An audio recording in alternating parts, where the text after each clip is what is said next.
I'm Lou Scott, and this is the Geppetto Room, where you don't have to be creative to be creative.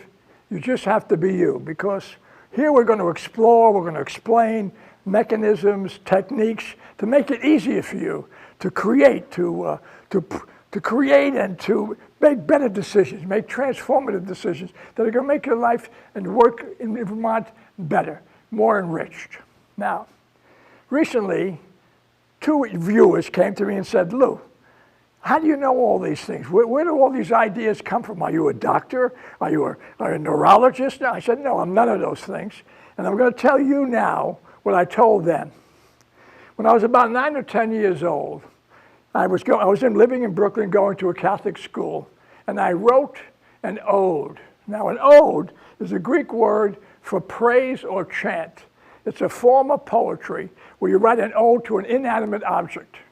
And I wrote an ode at that time, an ode to a baseball, but it wasn't any ordinary baseball. This baseball was a very important one.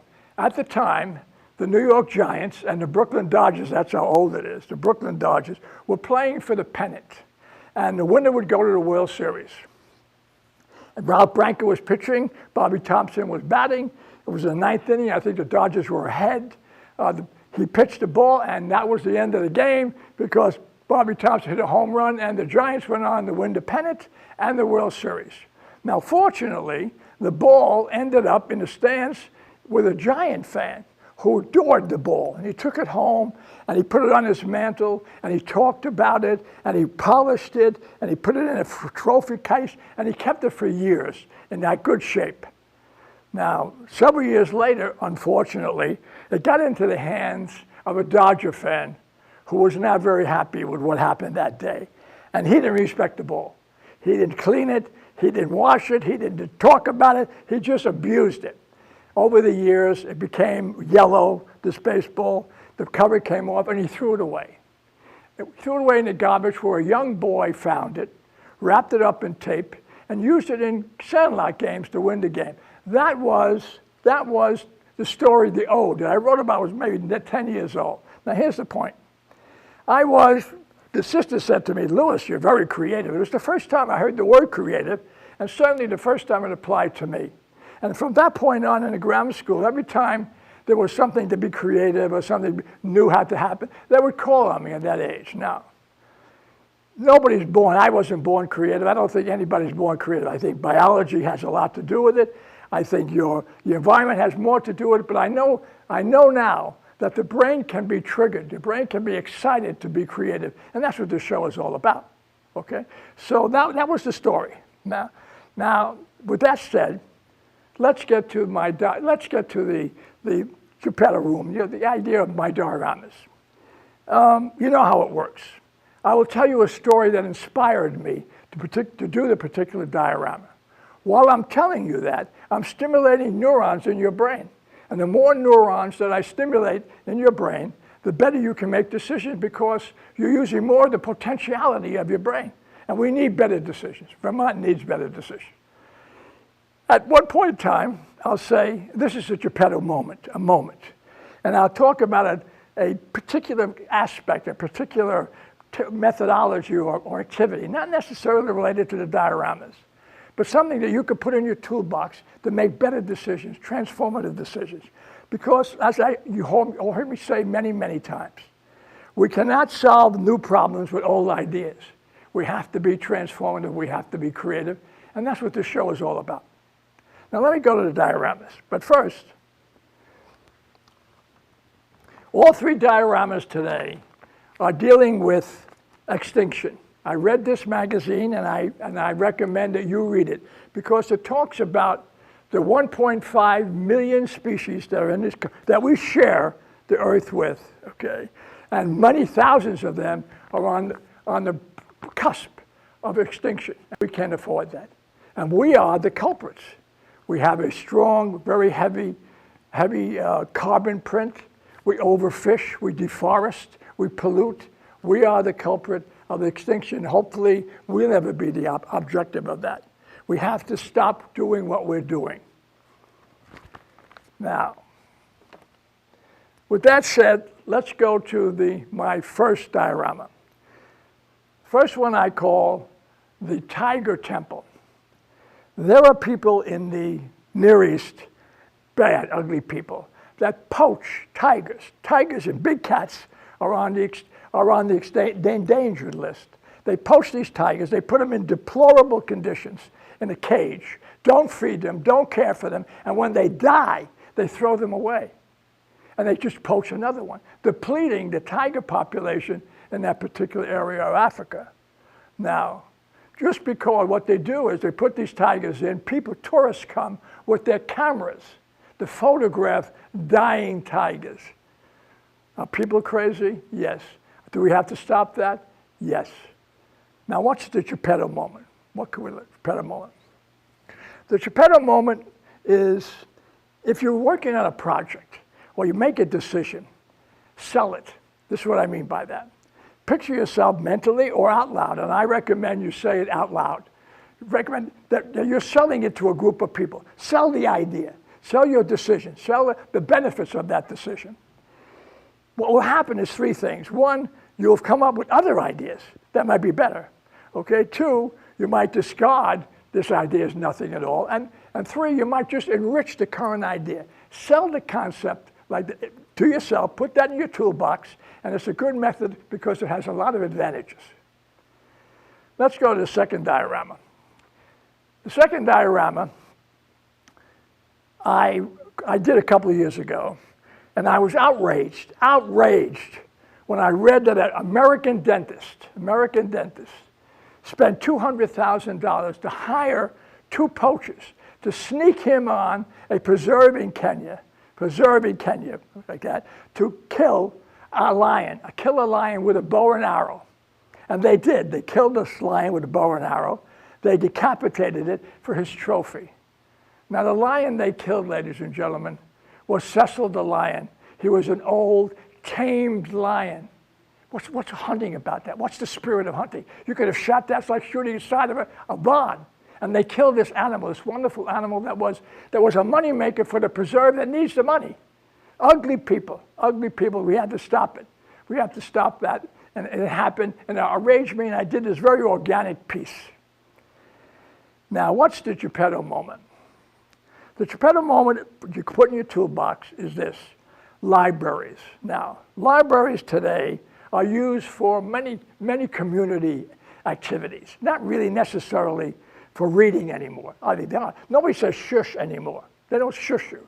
What I'm suggesting is when you're working on a project and you're trying to come up with a decision and you're trying to be creative, go to an old library. Go to a beautiful old library that's quiet and still enforces the idea of quiet. And read or sit there. That environment is a very creative environment to make decisions because it eliminates the obstacles in your brain. It calms you down, and you're able to use more neurons to make better decisions, and we need better decisions. That's the Geppetto moment. Let's go to the third one. You're going to find this story interesting, and it'll stimulate some of your neurons, maybe a lot of your neurons. In the United States, now let me go back. Australia, since 2015, have an initiative by 2020 to execute and terminate 2 million cats, not big cats, pussy cats, the ones that you have in the house, your pets. Now, before you make a conclusion, let me explain the concept. I call this piece Cats and Cats and Cats. In the United States, there are 90 million cats. 30 million are feral, meaning that they live outside or they live inside your house, and at night you put them outside. That's a feral cat. 30 million. Those 30 million cats do what cats do when they go outside. They kill birds. Now listen to this. 30 million cats in the United States alone kill from 1 to 3 billion birds a year. Ladies and gentlemen, we cannot do without birds. Life would be intolerable. The birds in our environment keep down the insect population. Without birds, they would be in our food, in our bodies, in our clothing, in our beds.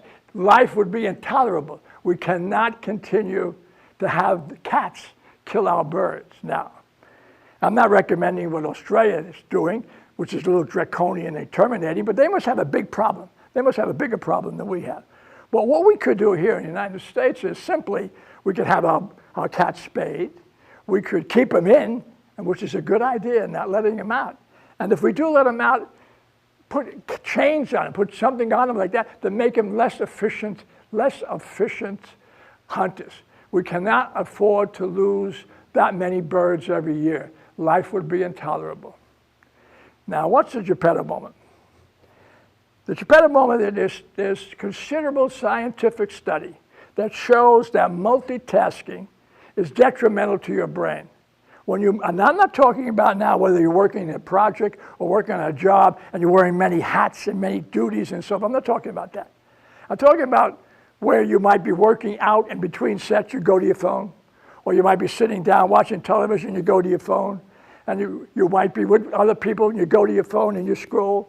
What you're doing is you're training the brain to be less concentrated and less focused. A brain that's not focused and not concentrated cannot make good decisions. You have to stop doing that, or at least make it moderate. That's the Geppetto moment. Now, at this point, I'd like to talk about three activities that I think are transformative, that are happening right in our state, that I'm impressed with. They are transformative ideas. The first one is what's happening at Geodetic Park, right here in Rutland. What's happening? Instead of building a playground of steel and metal and hardwood, which I always thought was dangerous for children, we take our children and put them in that environment, they created a natural environment, a natural playground, using the formation of the grounds, the natural formation of the ground to make a playground. Now, psychologists tell us that such a playground is more educational, more creative for the children. And the children are very important for us. Now, listen, what are our problems? If we can start very young to develop creative children, those children are going to stay and become efficient citizens of our state, and we need youth. We are losing our youth at a grand scale, and none is coming in. If we do not capture our youth and keep them here, we can look for very dire economic futures. So therefore, I was impressed with what they were doing. I thought it was transformative. The second thing I'm impressed with is if you go to VINS, the museum the museum for birds of prey, they needed attractions. They needed more people to come to VINS. Like our cities. Many of our cities, we need attractions. We have to bring the vitality back to our towns, the businesses back to our town, the people back to our town. We have to have attractions. Now, what they did is they created a walk in the treetops. You can go there, and I haven't been there, but I'm going to go. You go to the treetops, and there on treetops, you walk among, and you see the birds and so on. I thought that was very phenomenal. I thought that was very transformative. And it's working. It's bringing people into VINS. Now, the third one is not transformative, it's good. And let me explain. The third one is the art walk that was being developed in Rutland. I know the people who are doing it, and I admire their ambition and their time and their creativity. I admire the donors who are putting up the money to create a walk of art in downtown Rutland. It'll help. Now, the art they're doing is relief in granite or marble.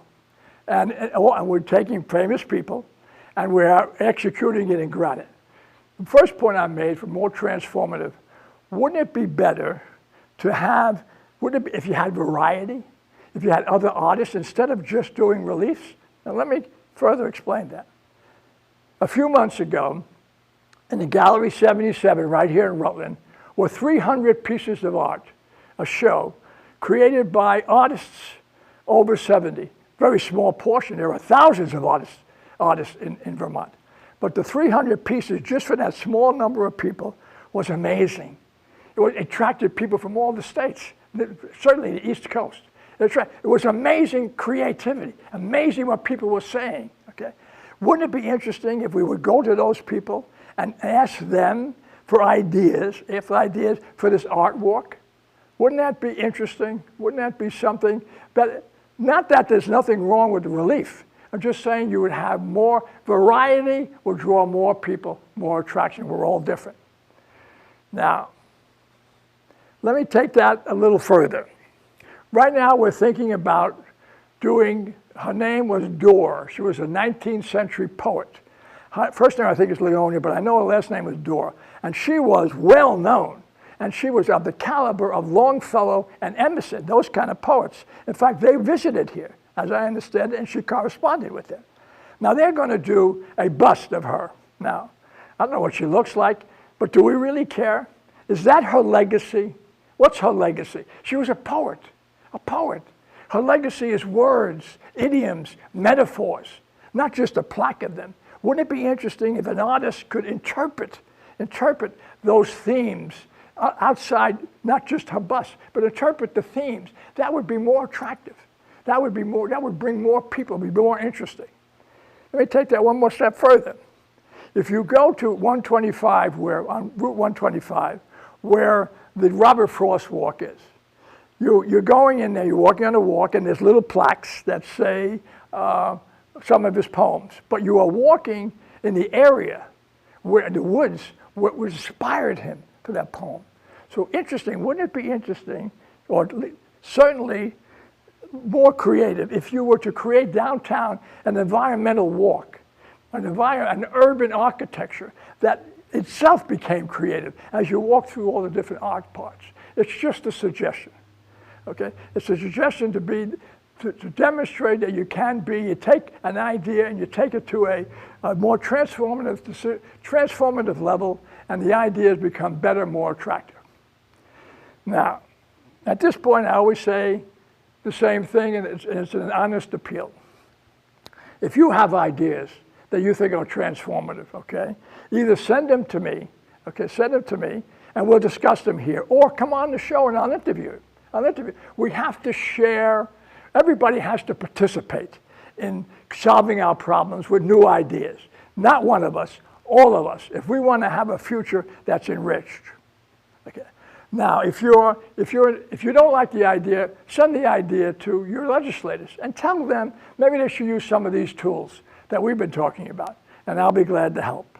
Or if you are a person who can make those decisions, then I recommend that you use these tools and make them, your decisions, transformative. Again, I can help. Now with that, I want to thank you for viewing. I hope that I am helping you. I would like to hear from you if you're using some of these tools. I really would like to hear that. I thank you for the viewing. I'm Lou Scott. This is the Geppetto Room. You don't have to be creative to be creative.